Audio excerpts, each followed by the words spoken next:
Good evening, I'm Tom Shad. Tonight, we'll reveal how the killer behind the brutal murder of a Norfolk woman was finally brought to justice. Kathleen Doyle was just 25 in September of 1980. She just married the love of her life, a Navy pilot recently deployed to the Atlantic. But on September 9th, any future she had with her husband was stripped away when an intruder broke into her house, stabbed her, raped her, and left her for dead. The case remained unsolved for nearly 40 years, but in 2018, members of the Norfolk Police Department's cold case unit uncovered a new tool that helped them close this one. It was the key to catching Kathleen's killer. We do want to warn you, some of the images may be disturbing to watch. My name's John Smith, and I'm a cold case detective with the Norfolk Police Department. I came into cold case in the summer of 2018. Head of her house? Okay. Cold case is a very slow pace. It's very detailed. It's very methodical because you're going back, sometimes decades. When I was in homicide working active cases back in the mid-2000s, I had a supervisor, and this is around 2007. I had a sergeant at the time. He would come in with one of these accordion files that you see right here. He'd come in the office at 7 p.m. at night, walk in there with a file, and he'd put it on his desk. I got to the point I was like, hey man, I said, what are you working on? He's like, oh, that's the Kathleen Doyle case. And I was like, what's the Kathleen Doyle case? And he's like, it's a Navy wife that was found stabbed and brutally murdered inside of her house on Granby Street back in 1980. I was like, oh cool, sounds like a good case. I was like, good luck, let me know how it turns out. So that was my early remembrance of the Kathleen Doyle case. Other than that, I didn't know anything about it. So when I transitioned into the cold case unit, that was one of the first cases that I started looking at. All right, we're driving to Kathleen Doyle's house, and it's in the 9600 block of Granby Street. She was killed somewhere between 7:30 and midnight on September 9th, and then she wasn't discovered until September the 11th around noon. That's the house right there. I had a pretty good sense from the crime scene and from studying about Kathleen's life that she did not know the offender, and the offender probably did not know her. I knew that it was somebody that had a high level of aggression towards women. So as you come into the bedroom, Kathleen was laying on her back. Her hands were tied behind her back. She had a gag in her mouth. She had been severely beaten, abdominal area, her face, and the bruising had time to rise to the surface. So that means Kathleen was alive for a decent amount of time. She had a electrical cord tied around her neck that was consistent from the contact lens dispenser. She had been raped and she had been stabbed 2 times. She was laying on the floor, mattress was partially off the bed, the bedspread was underneath her that had a sample on it, and we also had the same sample from the rape kit. So it was the same offender, and we had good DNA to work with that had already been established and vetted from prior investigators down through the years. I had just finished a book written by Michelle McNamara on the Golden State Killer. Knowing about the case, I was like, man, that's great. It'd be great if somebody could ever identify this guy. Tonight, a 4-decade-old search for one of history's most infamous serial killers may be over. Well, it wasn't long after that, a couple months, that they came out with this break in the case. For the first time, suspected serial killer Joseph DeAngelo. And it was done through private DNA databases like Ancestry.com. Prosecutors confirmed they used genealogy to track down DeAngelo. That's genius. How did anybody ever think of doing that?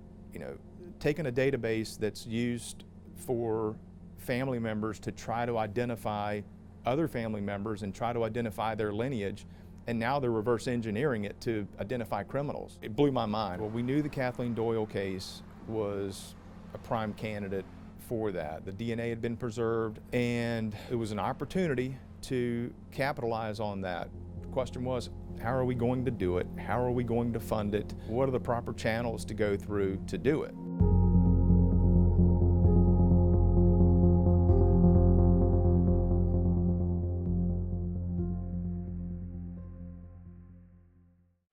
cold case detective John Smith with Norfolk Police knew genetic genealogy could be the key to finding who killed Kathleen Doyle. But in 2018, the method was just scratching the surface for solving crimes. Ashley Link of Innovative Forensic Investigations breaks down how the process works, and Detective Smith tells us how his gamble on genetic genealogy led to a suspect. I am Ashley Link. I am the Chief Legal Counsel here, the Chief Operating Officer for Innovative Forensic Investigations here in Emporia, Virginia. So the way that our company works is we actually get reached out through law enforcement agencies throughout the country. We do a lot here locally in Virginia, and they're reaching out to us to help them with their unsolved cases. It could be homicides, sexual assaults, unidentified remains, missing person cases.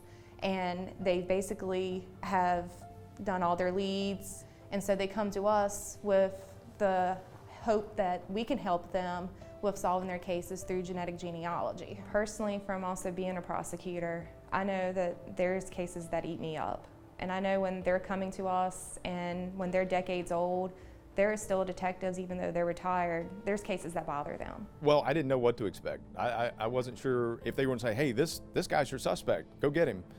Or if it was going to be 5, 10, 15, 20, 100 names. I had no clue. I'd never done it. The first thing that we have to do is we actually have to get the agency to send it to a lab.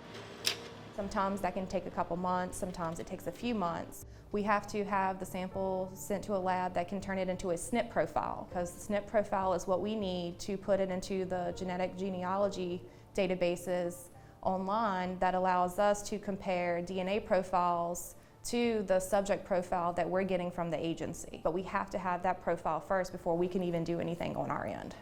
It was a gamble because we had to authorize them to use up close to the entire sample of that, and if there was any slightest screw up, we were done. But at that point, it's 39 years had gone by. What do we have to lose? So when we're comparing our sample to DNA profiles, what we're looking at is what's called the shared centimorgans. And the higher the amount of centimorgans a person shares with somebody, the better it is for us.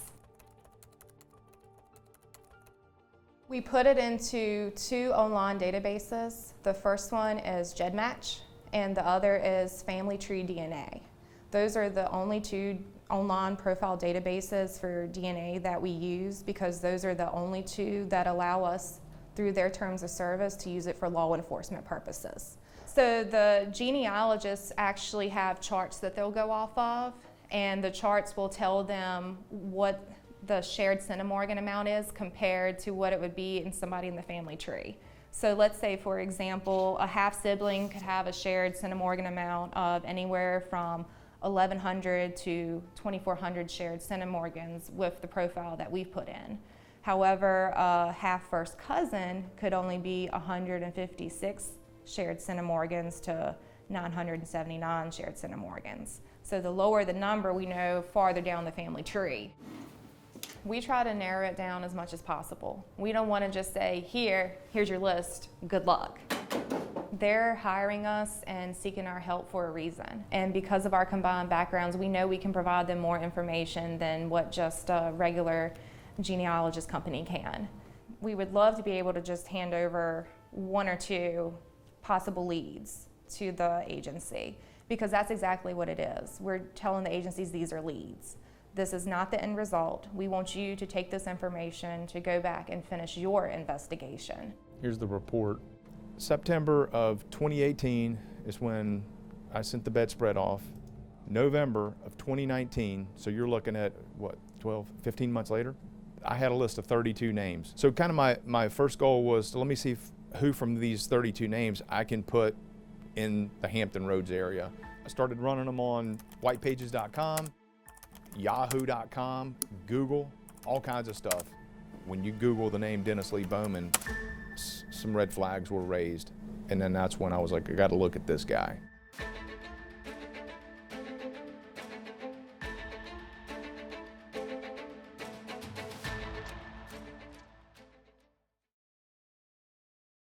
39 years after the murder of Kathleen Doyle, detectives have a suspect, Dennis Lee Bowman.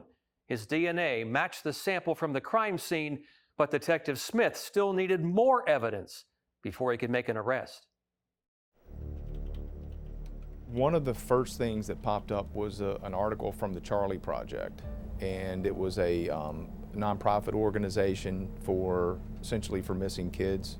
And I saw that his adopted daughter had disappeared in 1989 under mysterious circumstances, and that Dennis was her adopted father, and that he was loosely considered as a suspect in the case, but there was nothing to tie him into her disappearance.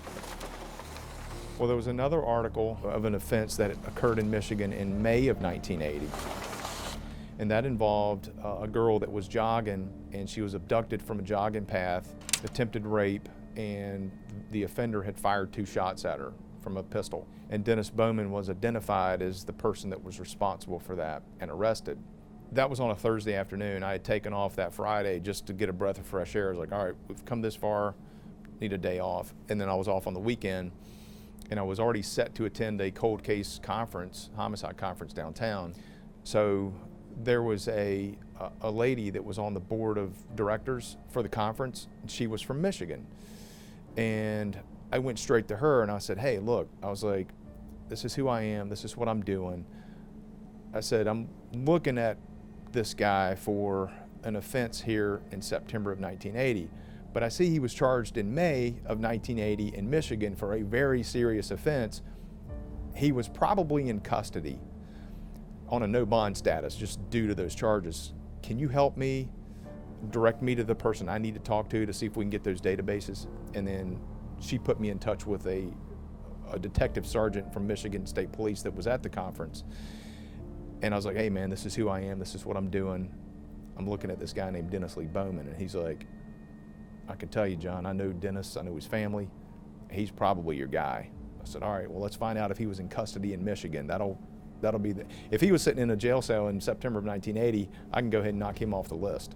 So he started making some phone calls. Within minutes, a court transcript from September of 1980, Dennis had retained a lawyer for the May offense 3 or 4 months earlier. There was a preliminary hearing in September of 1980, and it said, Your Honor, my client is not here today. He's away on his 2-week military drill. And that transcript was from September of 1980.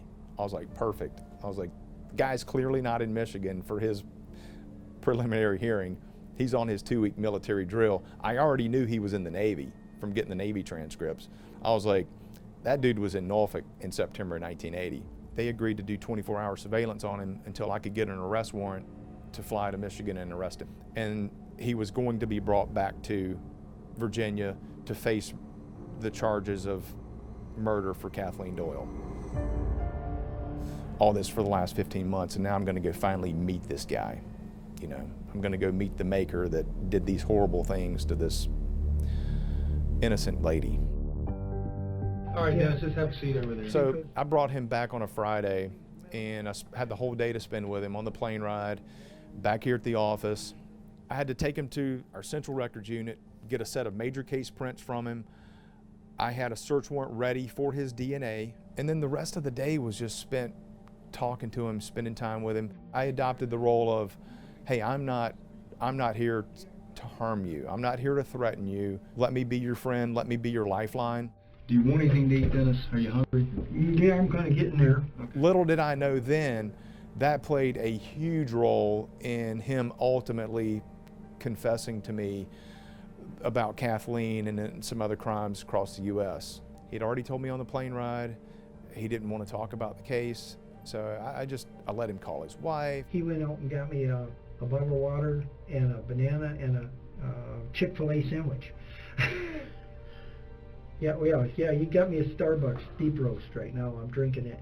And again, just that familiar face, not threatening. You know, if something pops up over the weekend, you want to have a chit-chat, then you know what to do. Mm-hmm. Okay? I mean, he had the whole weekend before he would go to court Monday, so I knew there was a possibility that he may reach out to me over the weekend and want to talk. And I planted that in his head, and I left that with him before I put him in the holding cell to go back downtown. And the next morning, yeah, he started reaching out to me early hours of the morning, and he said, why don't I just go straight to the source, and I'll tell you everything I remember from that night.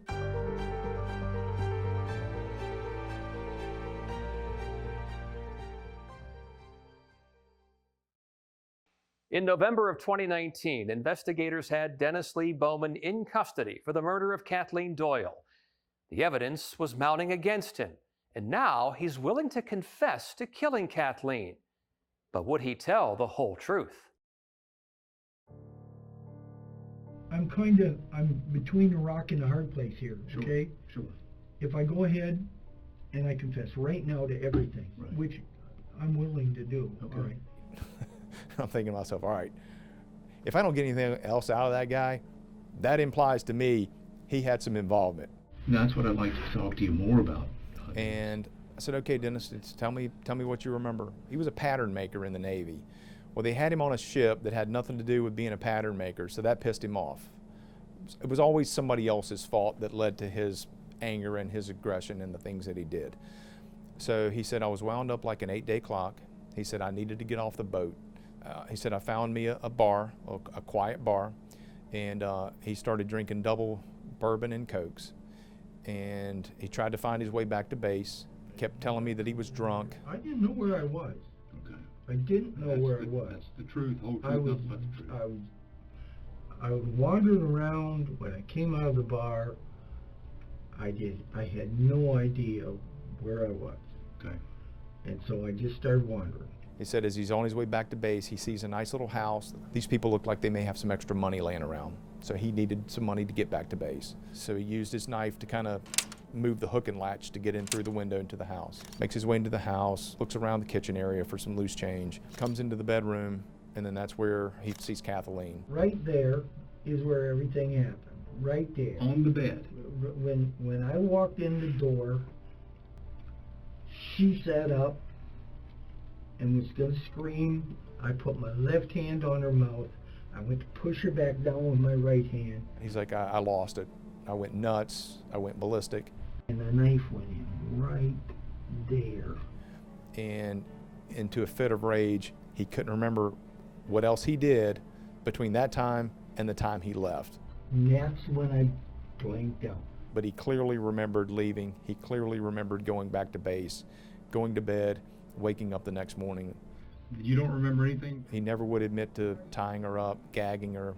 He never would admit to the other stab wound in the back that would have been the fatal if not the asphyxiation had occurred prior to.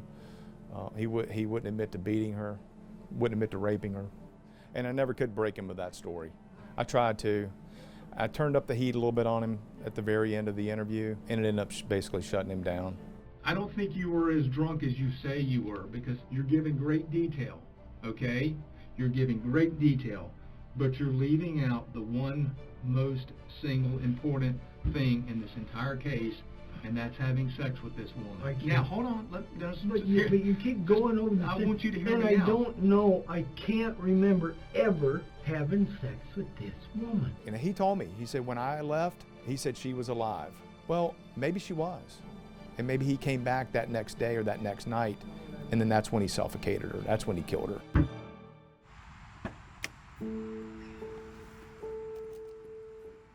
On the human side of things, looking at a case like this, I would commonly think this girl was 25 years old.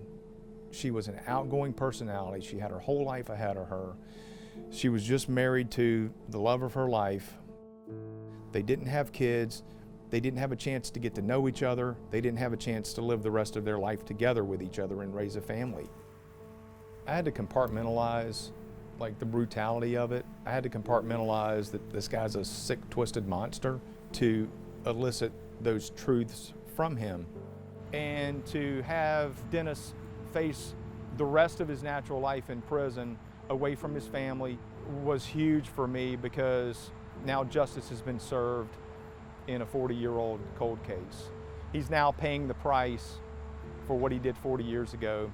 So it was important to bring that type of closure, if you will. I mean, there's really no closure in cases like this, but bring that kind of sense of peace to the family that this person has been held responsible for what he did.